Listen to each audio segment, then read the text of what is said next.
പല ആളുകളും മൂത്രമൊഴിക്കുമ്പോൾ മൂത്രത്തിലിങ്ങനെ പത പോലെ കാണാറുണ്ട്. അപ്പൊ അതേ തുടർന്ന് പിന്നെ ആകെ ഒരു ടെൻഷനാണ്. എന്താണെന്ന് വെച്ചാൽ ഇതിന് നമ്മൾ ഗൂഗിളിൽ പോയിട്ട് സെർച്ച് ചെയ്യും. ഈ യൂറിനില് ഫോമി യൂറിൻ, മൂത്രത്തിൽ പത കാണുന്നതിന്റെ കാരണങ്ങൾ എന്തൊക്കെയാണെന്ന് സെർച്ച് ചെയ്യുമ്പോഴത്തേക്കും അതിൽ കിട്ടുന്ന റിസൾട്ടുകൾ എന്ന് പറയുന്നത് ഭയാനകമായ റിസൾട്ടുകളായിരിക്കും. പ്രോട്ടീനൂറിയ എന്ന് കാണിക്കും. പ്രോട്ടീനൂറിയയുടെ കാരണങ്ങൾ അതിൽ കിഡ്നി ഫെയിലിയർ ഒക്കെ ആയിരിക്കും പെട്ടെന്ന് നമ്മൾ ശ്രദ്ധിക്കുന്നത്.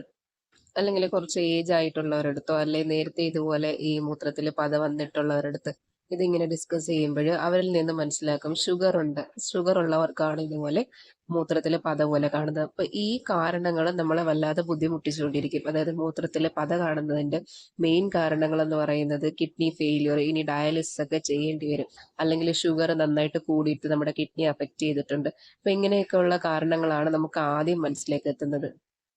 അങ്ങോട്ടൊക്കെ ചിന്തിക്കുന്നതിന് മുന്നേ ആയിട്ട് നിങ്ങൾ ഈ വീഡിയോ ഒന്ന് മുഴുവനായിട്ട് കാണുക.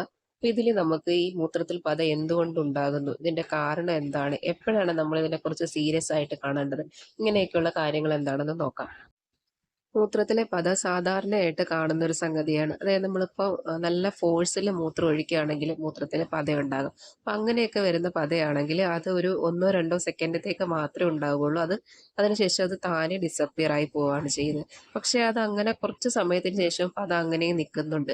അല്ലെങ്കിൽ നമ്മൾ തുറസായ സ്ഥലത്ത് മൂത്രം ഒഴിക്കുമ്പോൾ, ക്ലോസറ്റിലല്ലാതെ മൂത്രം ഒഴിക്കുമ്പോൾ മൂത്രം ഉണങ്ങിയതിന് ശേഷം അവിടെ വെളുത്ത പൊടി പോലെ കാണുന്നുണ്ട്.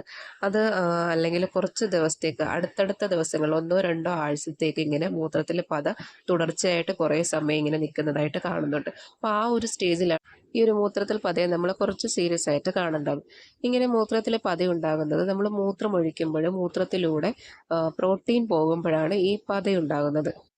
സാധാരണഗതിയിൽ നമ്മുടെ കിഡ്നി നമ്മുടെ ശരീരത്തിലുണ്ടാകുന്ന വിഷപദാർത്ഥങ്ങളെല്ലാം ഇങ്ങനെ യൂറിനിലൂടെ അരിച്ചു കളയുകയാണ് ചെയ്യുന്നത്. അതായത് കിഡ്നി ഒരു അരിപ്പ പോലെ സങ്കല്പിക്കുക. അപ്പോൾ നമ്മുടെ ശരീരത്തിന് ആവശ്യമില്ലാത്ത ടോക്സിക് ആയിട്ടുള്ള എല്ലാ സാധനങ്ങളെയും ആ അരിപ്പയിലൂടെ അരിച്ച് പുറത്തേക്ക് കളയും, മൂത്രത്തിലൂടെ പുറത്തേക്ക് കളയുകയാണ് ചെയ്യുന്നത്. സാധാരണഗതിയിൽ പ്രോട്ടീൻസിനെ കിഡ്നി അരിച്ചു മാറ്റാറില്ല. നമ്മുടെ ശരീരത്തിന് ആവശ്യമുള്ള പ്രോട്ടീൻസിനെ ശരീരത്തിൽ തന്നെ റീറ്റെയിൻ ചെയ്യും. പക്ഷേ കിഡ്നിക്ക് എന്തെങ്കിലും തകരാറുണ്ടാകുന്ന ഒരു അവസ്ഥയിലാണ് ഇതുപോലെ പ്രോട്ടീൻസും അതിലൂടെ അരിച്ച് പുറത്തേക്ക് വരും, മൂത്രത്തിലൂടെ പുറത്തേക്ക് പോകും. അപ്പോഴാണ് മൂത്രത്തിൽ ഇങ്ങനെ പത പോലെ കാണുന്നത്. പ്രോട്ടീൻസിൽ തന്നെ ആൽബുമിനാണ് ഏറ്റവും ഇമ്പോർട്ടൻ്റ് ആയിട്ട് ഇതുപോലെ യൂറിനിൽ കാണുന്നത്. അപ്പോൾ അതിൻ്റെ ഒരു ലെവൽ 30 എബോ ഒക്കെ ആകുമ്പോഴാണ് നമ്മൾ അതിന് വേണ്ടി ഒരു ട്രീറ്റ്മെൻറ്റ് ഓപ്ഷനൊക്കെ തുടങ്ങേണ്ടത്. 200 എബോ ഒക്കെ ആകുകയാണെന്നുണ്ടെങ്കിൽ നമ്മൾ കൃത്യമായി ഒരു ഡോക്ടറെ കണ്ട് അതിന് വേണ്ട ട്രീറ്റ്മെൻറ്റ്, ഡോക്ടർ പറയുന്ന സമയം വരെ അതിന് വേണ്ട ഒരു ട്രീറ്റ്മെൻറ്റും ഡയറ്റ് മാനേജ്മെൻറ്റ് കൃത്യമായി ചെയ്യേണ്ടതുണ്ട്. കാരണം അത് ഭാവിയിൽ കിഡ്നിക്ക് തകരാറുണ്ടാക്കാവുന്ന ഒരു സ്റ്റേജാണ് 200 എബോ ഒക്കെ പോകുന്നത്. കുട്ടികളിൽ നമ്മൾ പ്രത്യേകം ശ്രദ്ധിക്കണം. നെഫ്രോട്ടിക് സിൻഡ്രോം എന്ന് പറയുന്നൊരു ജനറ്റിക് ആയിട്ടുള്ള ഒരു കണ്ടീഷനിൽ ഇതുപോലെ മൂത്രം പതഞ്ഞു പോകാറുണ്ട്. അപ്പോൾ അത് നമ്മൾ പ്രത്യേകം ഒന്ന് ശ്രദ്ധിച്ച് അതിന് വേണ്ട ടെസ്റ്റുകളെടുത്ത് ട്രീറ്റ്മെൻറ്റ് കൃത്യമായി ചെയ്തിരിക്കണം. ഇനി കിഡ്നി ഫെയിലിയർ അങ്ങനെ ഒരു ലെവലിലേക്ക് പോകുന്നതിന് മുന്നേ ആയിട്ട് താൽക്കാലികമായി ഇതുപോലെ മൂത്രത്തിൽ പതയുണ്ടാക്കുന്ന ചില കണ്ടീഷൻസ് ഉണ്ട്. അതായത് ഈ കണ്ടീഷൻസ് നമ്മൾ കറക്റ്റായിട്ട് മാനേജ് ചെയ്താൽ അതിന് വേണ്ട ട്രീറ്റ്മെൻറ്റ് എടുക്കുന്നതിനോടൊപ്പം ഈ പ്രോട്ടീനൂറിയും അതിൻ്റെ കൂടെ തന്നെ ക്യൂർ ആകുന്ന ചില കണ്ടീഷൻസ്. അപ്പോൾ അത് ഏതൊക്കെയാണെന്ന് നോക്കാം. ഇതിൽ ഒന്നാമത്തെ കാരണം എന്ന് പറയുന്നത് ഡീഹൈഡ്രേഷൻ അല്ലെങ്കിൽ നിർജ്ജലീകരണമാണ്. നമ്മൾ ആവശ്യത്തിന് വെള്ളം കുടിക്കാതിരിക്കുമ്പോൾ യൂറിൻ നല്ല കോൺസെൻട്രേറ്റഡ് ആയിട്ടായിരിക്കും പോകുന്നത്. നമ്മളിതിന് മുന്നേ അത് പറഞ്ഞിട്ടുണ്ട്. അപ്പം അങ്ങനെ പോകുന്ന സമയത്ത് നല്ല മഞ്ഞ കളറിൽ അല്ലെങ്കിൽ ബ്ലഡ് സ്റ്റെയിനോട് കൂടിയിട്ട് റെഡ് കളറിലായിരിക്കും യൂറിൻ പോകുന്നത്. ചില സാഹചര്യങ്ങളിൽ ഓവറായിട്ട് ഡീഹൈഡ്രേറ്റഡ് ആകുമ്പോൾ ഇതുപോലെ പ്രോട്ടീനും യൂറിനിലൂടെ പോകാം. അപ്പോൾ മൂത്രം ഇതുപോലെ പതഞ്ഞ് കാണാറുണ്ട്. അപ്പോൾ അത് നമുക്ക് മാനേജ് ചെയ്യാവുന്നതേ ഉള്ളൂ. ആവശ്യത്തിന് വെള്ളം കുടിച്ചാൽ അത് തനിയെ കറക്റ്റ് ആവുകയാണ് ചെയ്യുന്നത്. ഇത് പക്ഷേ കുറച്ച് അധികം നാൾ നീണ്ടു നിൽക്കുന്നുണ്ടെങ്കിൽ നമ്മൾ കൃത്യമായ ഇൻവെസ്റ്റിഗേഷൻസ് ചെയ്തിരിക്കണം. ഇനി വൈറൽ ഇൻഫെക്ഷൻസ്, ഡെങ്കു പോലുള്ള വൈറൽ ഇൻഫെക്ഷൻസിൽ ഇതുപോലെ പ്രോട്ടീനൂറിയ ഉണ്ടാകും. അത് നമ്മൾ ഡെങ്കുവിൻ്റെ ട്രീറ്റ്മെൻറ്റ് എടുക്കുന്നതിനോടൊപ്പം തന്നെ ഇതും അതിനകത്ത് ക്യൂറായി പൊയ്ക്കോളും. റെക്കറൻ്റായിട്ട് മൂത്രത്തിൽ പഴുപ്പുണ്ടാകുന്ന ആൾക്കാർ, അല്ലെങ്കിൽ ഈ മൂത്രത്തിൽ പഴുപ്പ് പസലിൻ്റെ അളവ് അധികമായിട്ട് കാണുന്ന ആൾക്കാരുണ്ടായിരിക്കും. അപ്പോൾ അവരിലും ഈ ഇൻഫെക്ഷൻ കിഡ്നിയിലോട്ടൊക്കെ സ്പ്രെഡ് ചെയ്യുമ്പോൾ അവരിലും ചെറുതായിട്ട് ഇതുപോലെ പ്രോട്ടീനൂറിയ ഉണ്ടാകാറുണ്ട്. മൂത്രം ഇങ്ങനെ പതഞ്ഞു പോകാം, അല്ലെങ്കിൽ മൂത്രത്തിൽ ഇതുപോലെ വെളുത്ത തരി പോലെ കാണപ്പെടാം. ഇനി ഒരു കാരണം എന്ന് പറയുന്നത് ജിമ്മിലൊക്കെ പോയി വർക്കൗട്ട് ചെയ്യുന്നവർ പ്രോട്ടീൻ പൗഡർ കഴിക്കാറുണ്ട്. അപ്പോൾ അധികമായിട്ട് പ്രോട്ടീൻ പൗഡർ കഴിക്കുന്ന ആൾക്കാരിലും ഇതുപോലെ യൂറിൻ പതഞ്ഞായിരിക്കും പോകുന്നത്. ഇനി ഏറ്റവും കോമൺ ആയിട്ട് കാണുന്ന 2 കണ്ടീഷൻസ് ആണ് പ്രമേഹവും ഹൈപ്പർ ടെൻഷൻ അല്ലെങ്കിൽ ബി-പി. അപ്പോൾ പ്രമേഹമുള്ള ആൾക്കാരിൽ അത് നിയന്ത്രിതമല്ലാതെ പോവുകയാണെങ്കിൽ ഒരുപാട് ഷുഗർ കൺട്രോൾഡ് അല്ലാതെ നിൽക്കുന്ന ആൾക്കാരിൽ ഇത് പിന്നീട് കിഡ്നി അഫക്റ്റ് ചെയ്തിട്ട് അത് പ്രോട്ടീനൂറിയ ഉണ്ടാക്കാം. അതുപോലെ തന്നെയാണ് ബി-പി. അത് കൂടുതലായിട്ടുള്ള ആൾക്കാരിലും ബി-പി ഒരു പരിധിയിൽ കുറവായിട്ട് പോകുന്ന ആൾക്കാരിലും ഈ പ്രോട്ടീനൂറിയ ഉണ്ടാകാറുണ്ട്.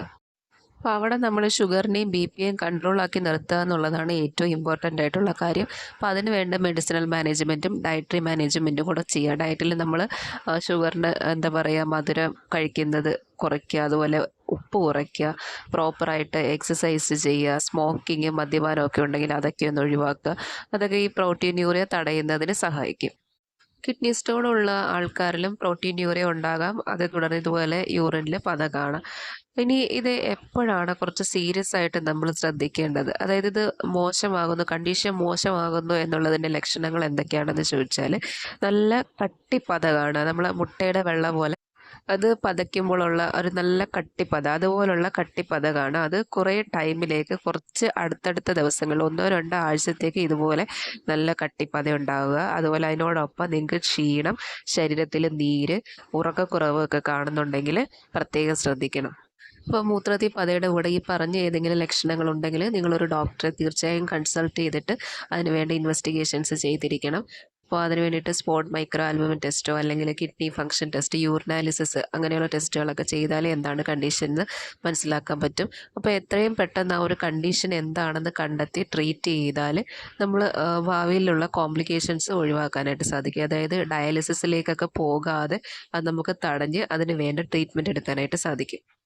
സോ മൂത്രം ഒഴിക്കുമ്പോൾ ഇതുപോലെ പത അല്ലെങ്കിൽ വെള്ളത്തരി പോലെ കാണുന്നത് പ്രമേഹമുള്ള ആൾക്കാരിലോ അല്ലെങ്കിൽ വൃക്കയുടെ തകരാറ് സംഭവിച്ചവർക്കോ മാത്രം ഉണ്ടാകുന്ന ഒരു ലക്ഷണമല്ല.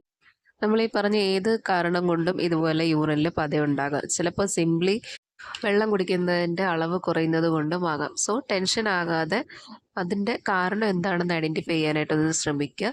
അതിന് വേണ്ട ഒരു ട്രീറ്റ്മെൻറ്റ് അല്ലെങ്കിൽ മാനേജ്മെൻറ്റ് ഓപ്ഷൻ എടുക്കുക.